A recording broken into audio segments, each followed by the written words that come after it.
All right, after that exciting round of evaluations, we're ready to start our final topic for the semester, final activity topic for the semester.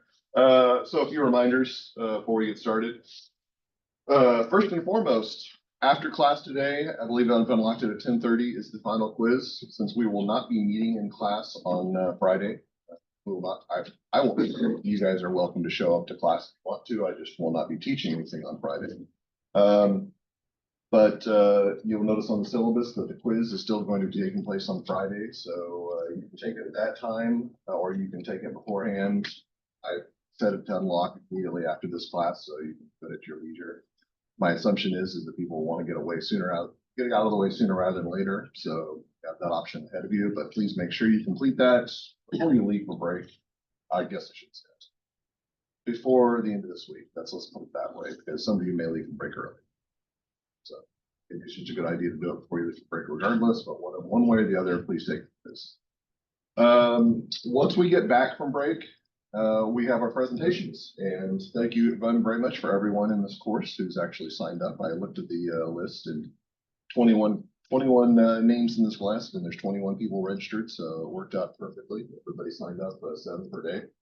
So the ones who are signed up for Monday will be going first. I want to remind you as you're preparing for the presentation that this is a very brief presentation. That does not mean that you should put a brief amount of preparation into this, right? You should definitely put some thought into what it is you want your one slide to be. It should contain information that you think is relevant. That being said, you cannot put everything that you think is relevant to a single slide. And that goes back to something that I've said about presentations in the past. The presentation should come from you, not from the slide that you put on the screen. The slide is a visual aid. It is not the presentation itself. So anything that you put up there, if you think it's relevant, you need to be very, very careful and pick and choose. If you try to fit an entire presentation on one slide and think you're clever, I'm going to ding you very, very heavily in the presentation. So you'll have to be very, very thoughtful about what you put into that slide. And then think about what it is your presentation. You should be struggling to finish in 3 minutes. And when I say 3 minutes struggling, you should be want to speak for like 5 to 10 minutes on your presentation with the effort that you put into it. If you're trying to fit it in 3 minutes, you're going to have to be very thoughtful about the content. If you finish in 2 minutes, that's generally not going to be a very good signal for you. I will evaluate the context, and there's a possibility that you could cover everything effectively in 2 minutes. And I said, well, that was really well done within 2 minutes. It is extremely unlikely, unless you talk like it's my speed, which I can fit 30 minutes into 2 minutes just because I always talk way too fast. That's what I'm told anyway. For presentation purposes, please make sure that you're thinking very clearly about what it is that you want to put in the presentation. Again, this is only 25 points to your grade, but I would like you to take this seriously. It does have repercussions on other aspects of your performance in this course. As far as that goes, we'll basically have 3 minutes for the presentation from the time I say start, and I will cut you off right at 3 minutes, and you don't get to talk past 3 minutes, which seems like a nitpicky thing, but this is according to the 3-minute thesis guidelines that I provided to you in the assignment instructions, and they actually say right at 3 minutes you're done. So if you don't get to the climax of your conclusion in 3 minutes, then you're going to get those. So I practice it ahead of time. And then after that, after the 3 minutes, there will be some time for Q&A. That's why we're only doing 7 presentations. 7 times 3 is 21 minutes. So it's not going to be a 21-minute class. So we'll probably have 2-3 minutes of Q&A for every single one of the presentations, which you will need to be prepared to answer questions about your topic as well and answer them articulately and effectively. Are there any questions on that? Yes. Safety index card or no? For this presentation, yeah, that's fine. Yeah, I'm not sure if 3MT guidelines permit that, but I'm going to go ahead and say that's fine for our presentation. Yeah, we can go ahead and have a note card. Any other questions? Good one, though. All right. Well, let's talk about AI and ESG. So very interestingly, this is a topic that I actually went to I talked more about AI with Truman State bigwigs yesterday. We had a coffee and chocolates for the president, which I actually brought some of the chocolates back in my chocolate bowl. I don't know if there's any left, but yeah, we've been talking a lot about AI and its impact on education. One thing that we have not really talked about is we thought about the idea that AI is kind of an infinite resource and it has the power to transform, but there's always a cost with any productivity. And this is something that came up a few weeks back. Dr. Eisen, Dr. Caden, and I went to this conference, And one of the speakers was talking about the power demands, the power drains on AI. And I'd not really thought about it before, but some of the rhetoric surrounding this was pretty alarming. And so I thought, if we're going to talk about AI, if we're going to affect the discussion of AI, we need to think about how we can responsibly use it. And when I say responsibly use it, obviously that means that we want to use AI in a way that's productive and going to provide value. But we also need to think about the externalities that are associated with it. And these externalities are really important because they're going to impact your generation far more than mine. This is not one of those things that I like to say, well, your generation is in a lot more trouble than my generation. But let's be honest, by the time that the worst case scenario comes into effect, I'll be in a retirement home and I won't care. I'll just be like saying, yeah, they have to take care of me. They have a requirement. You guys are going to be left holding the bag. And so it's up to my generation right now to make sure that we use it responsibly, but you guys are going to be the ones who have to carry on that on. So that's why I think it's important to talk about this. So there's some articles that I had you read, and I wanted you to go through some concepts. So let's go ahead and set the stage by answering the first few topics. All right. So according to Balancing AI Risks and Benefits, section of the first article, what are the current and future concerns related to AI? And within this list, which of these concerns would you categorize as environmental, social, and governance issues? So there were 5 of these, and I want to talk about each of these individually. We're going to go ahead and go through each of these and have a group member from each group list one. I just realized I wrote down Matt Boyce. Yeah, group member. Okay, Matt B. Okay, all right. So Matt B, you're up first. What was the first of these current future concerns that they had listed? I have it as a large-scale job loss. Yeah, so large-scale job losses. Now, this is funny because this actually came up yesterday, and I always laugh when I hear this. I've said it in classes before. And I'm sure that people have gotten so tired of hearing it, they're going to roll their eyes, okay? And by the way, I'm going to say it again. If you roll your eyes visibly at me, I will dock you points, okay? But if you're going to roll your eyes, put your head down and go like this, okay? Yeah, at least that way I won't have to see the whites of your eyes. But there's the statement, and I don't know who it's attributed to, but it's a statement that's been bandied about that AI will not replace jobs, but people who can use AI will replace those who can't, all right? That doesn't really give us a lot of comfort if we feel like we're not experts in utilizing AI or being able to analyze to effectively use these tools, because that still means that we're at risk of our job being replaced. Moreover, several of the big 4 accounting firms, there's a big argument right now about how to increase the pipeline for accounting, but a lot of the big 4 accounting firms have done recent layoffs, and they varied in size. But a lot of the justification for this is because the people who they're laying off have not shown growth potential, which is really kind of scary. It's really kind of scary because you all are getting ready to go in the real world and you're very secure. It says, I'm going into a career that's got a lot of security. It is, for the most part, I will say, so especially for Truman students, because we have a very strong reputation for performance. That being said, if you don't show enough initiative to grow, and in a lot of metrics, it's going to be passing the CPA exam, then you may find yourself on the tail end of this. And so there's going to be tools out there that will effectively replace some of the remedial work that you do, the basic level work that you can do. You need to be able to act in a very, very high, large capacity. So I'm not saying that your jobs are 100% safe. I'm saying that we're trying to get to the point that they are more safe than not. Now, the question then becomes, is this an ESG issue? Is this an enterprise social governance issue? What's your group say, Matt? Do you think it's an ESG issue? Well, we said it was yes. I say that it's potentially an ESG issue. It doesn't really fall within the category of ESG, but you probably can say that this falls under a social construct. If people we're not being responsible to stakeholders outside of just the shareholders and organization, then we're not really meeting the ESG mandate. So keep in mind that ESG expands our stakeholder pool to people who have any kind of stake in the organization, not just the people in the organization. So yeah, there's an argument there for that. Number 2, Holden, what'd your group identify? You said greenhouse gas emissions. Greenhouse gas emissions. So boy, we have not talked about that term at all. Greenhouse gases. Wow. So do you guys remember learning about that in elementary school? So using the fossil fuels and how that affects the environment. Yeah, there's a lot of argument about that, about what it is that actually dictates greenhouse gas emissions. Interestingly enough, this came up several years ago in one of my other classes. What is the primary source of greenhouse gas emissions? Everybody says, well, it's got to be fossil fuels, it's got to be oil. It's like that's a big contributor for sure.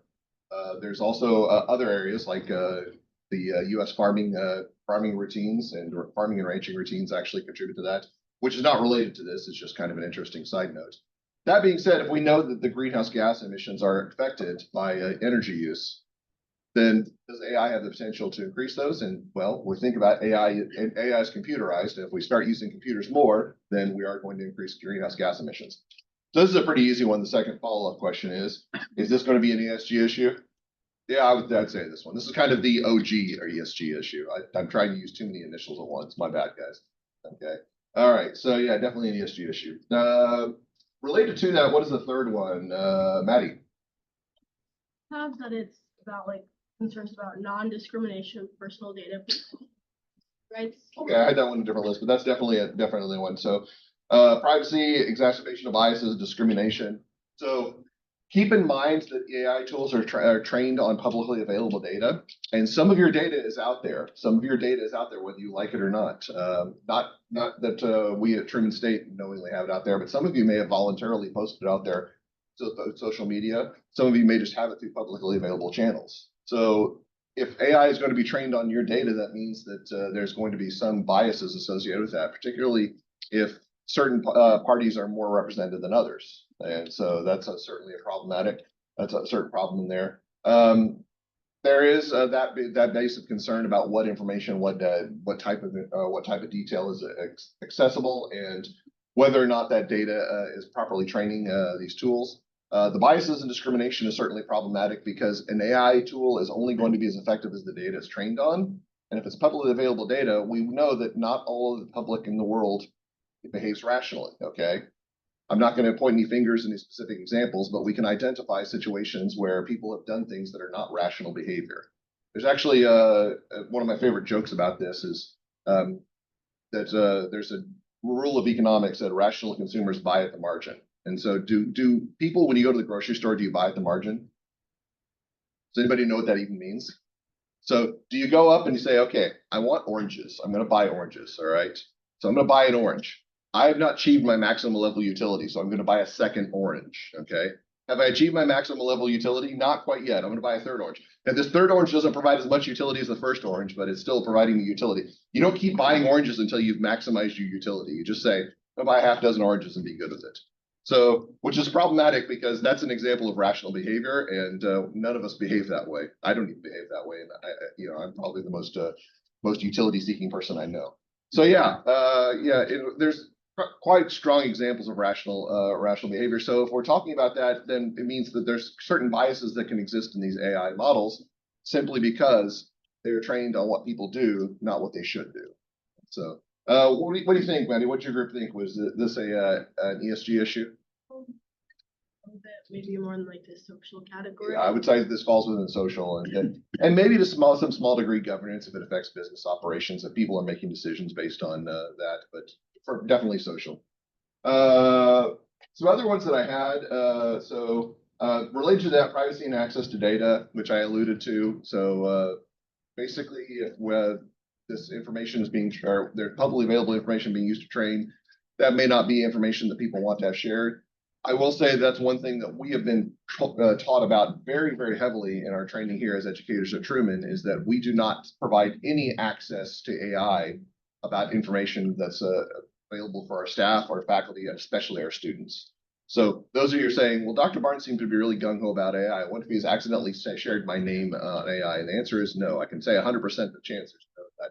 May I have shared your first name? Yes, but I didn't put it in context of your last name or any characteristics about you. That's something that we're very, very serious about. And it's something that not all organizations are as serious about. Because even though we would like to make sure that the flow is one way, we can access information externally and bring it in, we don't have control over what goes external. So we have to be very, very careful about what our inputs are to AI to make sure that we don't have nasty output. And then greater energy consumption and e-waste, that's definitely going to be associated with those greenhouse gas emissions. And both of those, I think, represent ESG issues in that regard. So moving on to question number 2, with respect to sustainability and energy consumption, the second article provides some alarming figures with respect to AI. What are some comparative analogies provided in the article? So there's some interesting analogies. I think there's several of these, but let's talk about a few of them. Tyler, what's your group come up with on this? One of them was that could consume as much energy as Ireland. Yeah.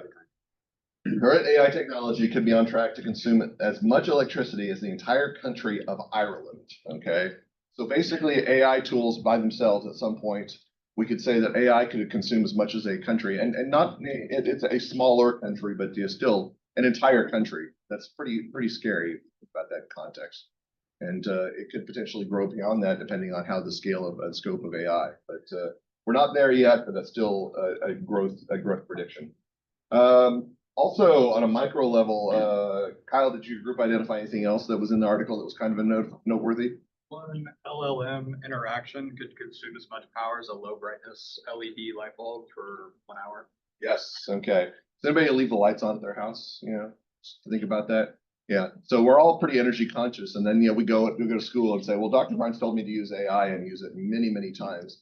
It's basically like if you do 20 AI queries, it's like basically leaving a light on your house on for an entire day. Yeah. AJ shaking his head. He can't believe it either. Yeah.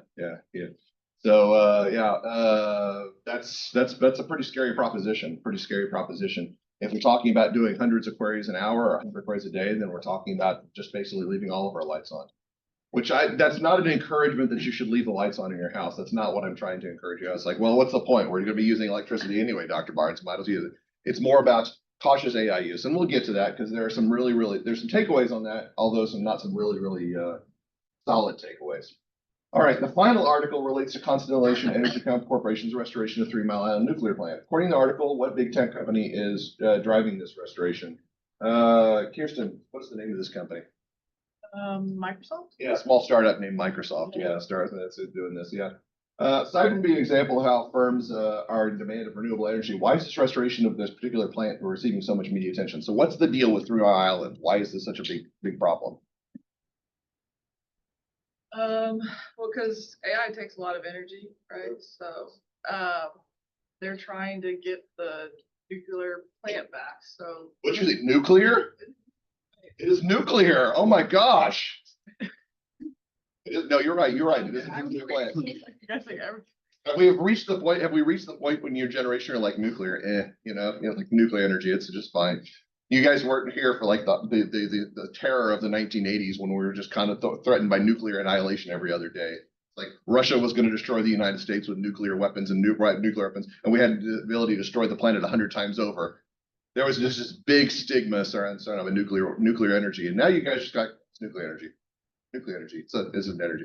Actually, so I'm making a big drama out of it, but it's not as much of a drama as I like to say. But so yeah, 3 Mile Island's being restored. And by the way, did anybody find out what happened at 3 Mile Island back in 1979? It partially melted down, but it was blown way out of proportion because nothing bad actually ended up happening. They stopped everything. But this was either recently before or this was shortly before or recently after the Chernobyl incident. So 3 Mile Island was 1979, Chernobyl was 1986. But there was this nasty stigma associated with nuclear energy. Now, I don't want to diminish the problems of nuclear energy because we had certainly problems with radioactive fallout, particularly in the Midwest. We've been exposed to it. And so people have been directly affected by it. That being said, it's very hard to find a balancing act because usually when something like that happens, it's considered to be something that just any association with nuclear energy is problematic. Now, the fact that this company is willing, that this Constellation and Microsoft by association is willing to say, we know this is a nasty stigma associated with incidents that have happened in the past, but we are in such demand of energy and sustainable energy to some degree that we are willing to ignore that stigma and reopen this place that has been closed for so long. That's kind of a big deal. It's kind of a big deal. Imagine if I don't know. I'm trying to think of an example that's not offensive, but I guess the answer would be: imagine that you have a company that they decided that the only way they can maintain productivity is to do something horribly offensive to the public at large. Some companies might be willing to do that, but this is kind of the equivalent of that. Is that this is something that is considered to be a big no-no by many people. Said, yeah, you don't touch nuclear energy, and we're getting to the point now that there's such a demand for power that these companies are now saying this is a viable route. Now, there's more to it than that because I definitely have some perspectives on nuclear energy, but I'm not going to go into. I think Matt's perspective definitely shares my perspective, is that nuclear energy, because of the stigma from the 1970s and 1980s, got a much bigger rap than it was. One of the big problems with 3 Mile Island is the failure at 3 Mile Island, the meltdown was due to, get ready, here we go, a lack of internal controls. Okay. a lack of fail-safe mechanisms and a proper assignment of duties. So this is just a lesson for you all. Remember, okay, controls can solve almost everything. Okay, controls can solve almost everything. That's my lesson that I'm going to give you to move on in your life. Is like, what did you interview? What did you learn in college? Controls can solve almost everything, and they're going to promote you immediately to CEO when you say that statement. So that's the goal right there. Yeah. So certainly some problems around that. But I think that just like a lot of things in this vein, it did get blown out of proportion. I'm not saying that there's not risks and there's not dangers with it, but there's certainly some perspective on that has to be taken. All right, moving on to question number 4. So going back to the first article, there's the practice of greenwashing. It speculates this practice could be more problematic with respect to AI. So what is greenwashing? Jordan, what did your group say on this? It is when disclosures intentionally or unintentionally mislead investors. Okay, so with respect to ESG, one of the problems that's occurred in very recent memory is that these disclosures that are required for ESG purposes are mandated by ESG and ESG protocols. A lot of organizations, they tend to overstate or they tend to exaggerate their environmental impact or their ESG impact. How many people have heard the term carbon offsets before? Okay, so carbon offsets are basically this idea that a company can do good, they can actually have a positive ESG impact, but that offsets some of their bad things that they do. So if they basically, if they have emissions that are in excess of what they should for their industry, they make up for that by planting some trees in South America. And they say the eventual impact of that is going to offset any of the emissions that we have, which theoretically sounds pretty good, right?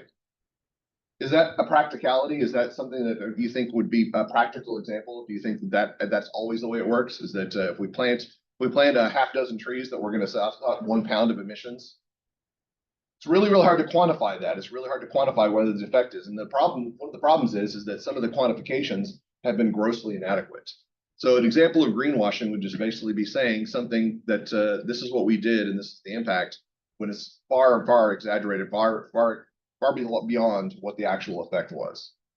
Now, consider that we talked about that one of the big concerns about AI is the environmental impact, the effect of additional energy usage, the effect on the environment. Is it likely that the greenwashing practices will increase in the future? I mean, if they're already prevalent now, then really the only solution to that is to actually increase the scope, which I don't know about you. Greenwashing just sounds like ESG fraud to me. And I don't know if we'll talk about that next semester or not, maybe not. But one way to think about it is that we're misrepresenting something that stakeholders are relying on. So certainly greenwashing is certainly problematic in that regard. All right.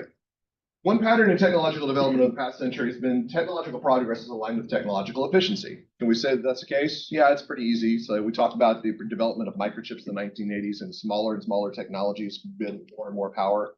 We see that very, very directly. I get in these conversations with video games with people in the class. People say, Dr. Barnes, you play Call of Duty? He says, no, I'm not that technologically capable. Okay.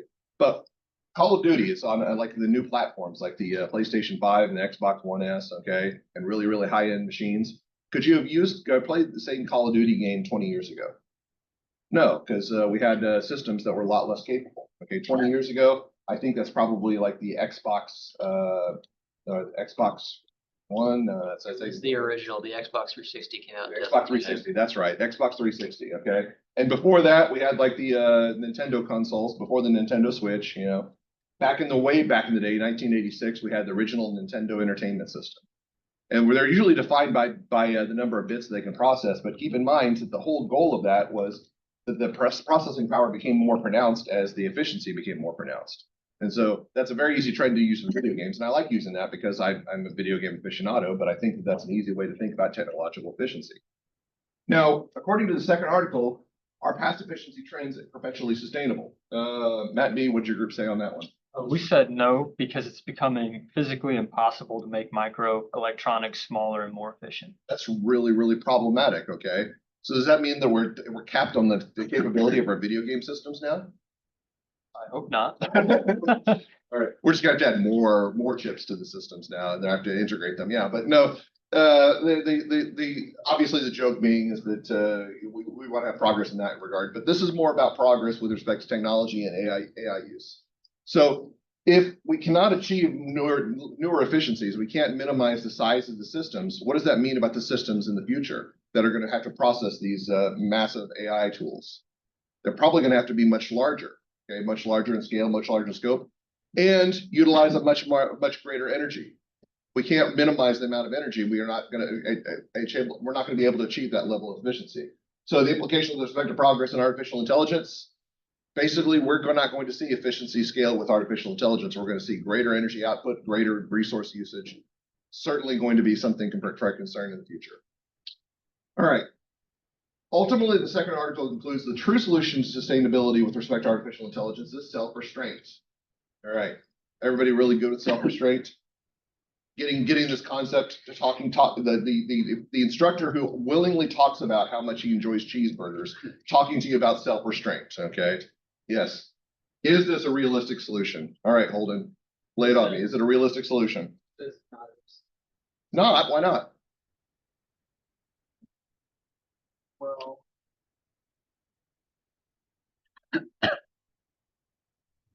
it kind of runs into some like personal problems too. Like you're not able to address the wide range of challenges that a self-restraint won't be able to do it. Right. So self-restraint is basically using the concept of this is for the good of society and the environment and all these other things, all right? So we have all these companies, they're competing against one another, and they're all at a level playing field. And one organization says, you know what? I can make my situation a little bit more favorable if I break the rules just ever so slightly. And these are not rules that they'll be penalized for. These are mostly just kind of unspoken agreements. So they say, I'm going to put a little bit more of my carbon output, but that will actually improve my situation. What is every other company that's competing with that organization going to do? They're going to say, we're exhibiting self-restraint. We're happy with our position. Is that what they're going to do? Or they're going to say, hey, they're not following the rules. I'm not going to follow the rules either. And all of a sudden, we're back to original position. Because ultimately, what drives these organizations is trying to achieve as much as they possibly can. And if they can't really define the costs, it's not going to be a restriction. So voluntary self-restraint is not one of those things that's very, very good. And we know this. We know rational people. I'm going to use myself as an example. I know that I probably should not eat as many cheeseburgers as I do. I love cheeseburgers, though, okay? They're very, very good from a utility perspective, not necessarily good from a waistline perspective, okay? So could I voluntarily self-restrain up until the point that I just go to a restaurant and smell a cheeseburger? Then yes, that self-restraint's all out the window. Imagine that on a macro perspective. What is that a macro perspective? Is that we have all these organizations that basically are told, hey, you've got to voluntarily cut back. They're going to say, yeah, that's a good idea, and then ignore the rules. So I think that everybody agreed that this self-restraint is not a viable solution. All right. Did anybody say self-restraint? That's the way we're going to do it. We're going to operate that way. If you've got that perspective, I mean, good for you. That's naive, but good for you. Okay. So we've got to actually have some other mechanism in place to try to enforce protocols, to try to enforce ideas. So what are some other possible ways to control the possible future use of AI for dubious uses? So I'm going to stick with you, Holden. What did your group say on that one? You said You're advocating regulation? Yeah, that's what I did too. Yeah, so I don't like it. I don't like the idea of advocating for regulation because it does kind of violate free market principles. But the simple truth is that if we can't trust people to do what's in the best interest of society, then we have to force them to do what's in the best interest of society. So if we're talking about AI use and overabundance of AI use that can harm the environment and have ESG impacts, we may have to mandate, all right, there are only certain things you can use AI for, not because they would not be useful in other areas, but because the cost would exceed the benefit. Do we as accountants care about cost and benefit? Yes, it's one of the fundamental constraints of accounting, because cost has to be less than the benefit. If our costs are exceeding benefits, now the question is, how do we quantify cost? And the answer is, I don't know. Are the costs just basically the energy costs that in a certain period of time? Could there be externalities that are long-term costs that we can't necessarily effectively measure? Yeah, environmental pollution, you know, things along the lines that are going to have long-term consequences. These impacts that we don't worry about now, but in the future could be problematic. That's certainly something we have to concern ourselves with. All right. While it could be argued the actual risks associated with nuclear energy are significantly less than what the public perceives, and we made the argument, okay, The fact that Constellation is restoring the nuclear plant emphasizes that companies are willing to ignore previous habits to increase the need for more energy. Does this imply that companies may be willing to bypass ESG mandates in the future if it's financially beneficial to do so? Why or why not? All right. So, Maddie, why or why not? I mean, in this case, like in the case for like article for this, Microsoft was willing to pay double the typical price in order to take on that project. So I feel like if the project is like highly profitable, companies might be willing to take it on and like bypass whatever mandates are in place because they're more focused on profit than Yeah. like, Yeah, and so it's very interesting because ESG used to be characterized as the three Ps: people, profit, planet. And one of the big reasons why people moved away from that is that it was not a very compelling narrative. That, well, profit is obviously the most important one, so people and planet are going to be secondary. So they moved to this idea of ESG to say there needs to be something, a fundamental constraint on profitability that we have to consider that it's basically, remember your constraint maximization that you've done in other classes, like your mathematics classes, and I think probably Dr. Otero's classes. You've got to maximize your profit, but constrained by ESG rules. And so that's the idea. The problem being is that ESG, to a large degree, ESG criteria are voluntary. There's disclosures, but there's not any criteria saying that you can only have this amount of pounds of emission, or that you can only have this amount of this amount of pollution. That's not the idea. The idea being is kind of a voluntary for the good of the planet. And if we come to the point where there's such a demand that there's profit to be made, it really doesn't matter what the form of energy is. The companies will pay for that, even if it violates these ESG covenants. That's actually the statement that was made at that conference I was telling you about. I don't remember. It's one of the co-ops in Kansas that actually operates or not co-ops, energy companies that operates in Kansas, Missouri, Iowa. It was the CFO for that company who was talking about it. He was saying it does not matter where the energy comes from. The companies in the future that are going to need these data center energy for these data centers, they are just going to pay for where the energy is. If it's not in the United States, they will pay for it abroad where there's fewer ESG mandates. So this is kind of a scary prospect, in that ESG is no longer a shackle on this. And ESG is going to be certainly a problematic issue moving forward as we see AI growth. I don't even think this is an if. I think this is a when this happens. Something that's we have to consider. Which kind of, I don't know, that might make you feel bad about having to use AI tools last week and say, well, Dr. Barnes, if I'd known that, I would have only run 1 or 2 queries. So I told you to run multiple queries, okay? So yeah, we only burned like 2 or 3 light bulbs. That's all we did for that.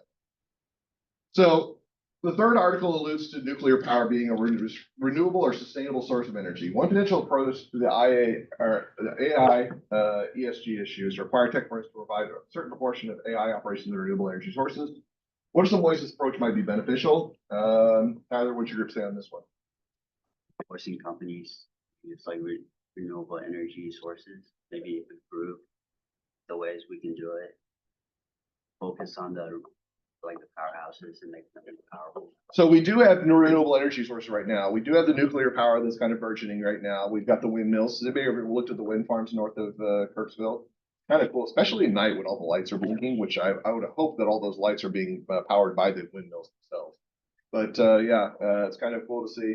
We've got hydropower, we got the solar power that's kind of growing. And these are going to become more and more prominent, and I think they will become more efficient over time.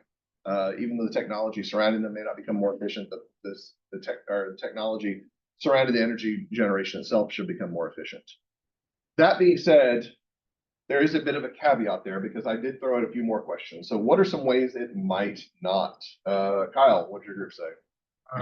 You just don't know what type of renewable energy you're using. Like, you're using energy.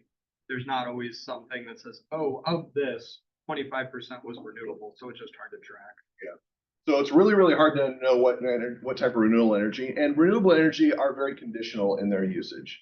So we can see that Missouri tends to use a lot of wind farms because Missouri is a lot of wind. There's going to be plenty of wind today. The wind gusts are supposed to get 25 miles an hour, which is probably people are saying, go, yeah, more energy. That's going to be great.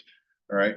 But that's not always the case. The wind does not always blow, even in Missouri. Okay. The sun does not always shine. In fact, I'd say on average, about 12 hours a day, we don't have sunshine in most places, which means solar energy is problematic.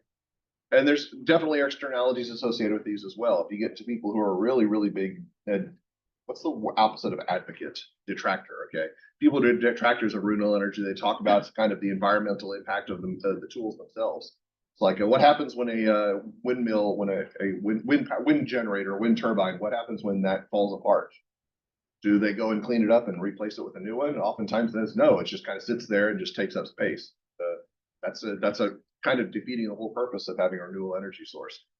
Also, one of the concerns is that renewable energy just does not generate the same power output as traditional energy sources. This is something that one of my former finance professors was really big detractor of, because he said that renewable energy will only become sustainable once we've actually reached the point the cost of fossil fuels is so high that we can no longer bear them. And we're not anywhere close to that right now.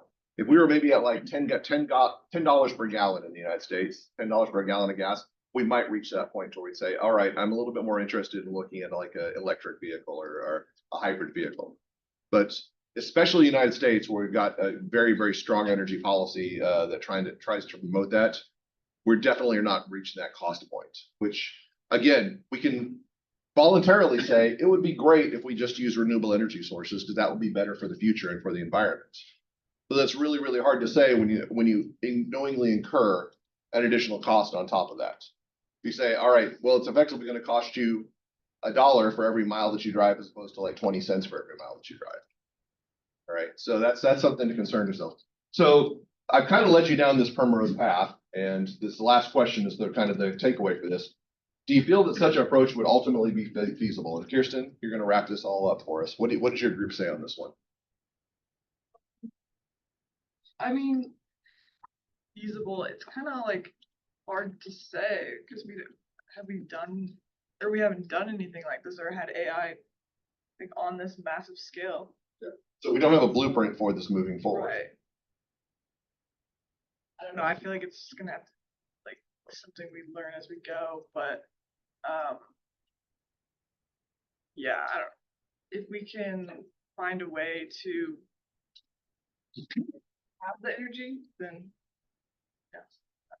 yeah, I mean, I would like to be insightful and believe this. I like to believe in the good of humanity, but unfortunately, humanity's let me down a few too many times for that to be the case. I do think that this is something that's a necessity and something that we will learn from. I don't think that we'll start out along that path. I think we're going to say, let's take the easy road, and then we're going to find out the easy road is the one that's most hazardous. And then maybe people who are smart, like you guys, as opposed to my generation, because my generation is pretty dumb sometimes.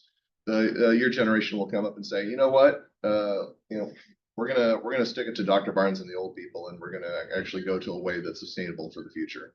I sincerely hope that's the method, because right now as it is, I do not personally think it's feasible. I don't think this is the practical approach. I would love to be proven wrong. Wow, what a way to end the semester. On that downer note. All right, have a wonderful break. Please don't forget about your quiz. I will see you all on Monday if I don't see you before you leave.